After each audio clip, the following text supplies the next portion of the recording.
Mark chapter 11. The glorious entry into the holy city of Jerusalem. As events happened, they were approaching Jerusalem and now nearing Bethphage and Bethany at the Mount of Olives. Jesus dispatched two of his followers, telling them, "Proceed to the minor district over there, in front of you. And as you enter, you will find a young male horse tied, on which no man ever sat. Unbind it and bring it here. And if anyone challenges you and asks you, 'Why are you unbinding it?' tell him that the Lord has need of it, and he will release it without delay." And so the followers of Jesus proceeded and found a young male horse fastened to the door of a building outside on the broad street. And they started to unbind it. But as they were unbinding the horse, some of the people standing nearby challenged them, asking them, "Why are you unbinding that animal?" And they replied them precisely as Jesus had ordered, and the people allowed them to proceed. And they took the young horse to Jesus. They decorated the animal with their own apparel, and Jesus was soon seated on it. And vast throngs of people spread their apparel all over the road. Others hewed fresh branches from the trees and shrubs and spread them everywhere on the road.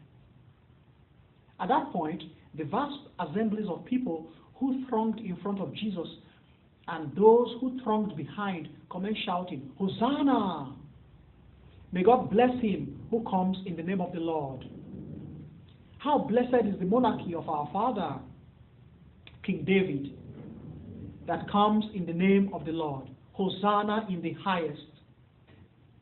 Then Jesus entered Jerusalem and proceeded to the holy temple.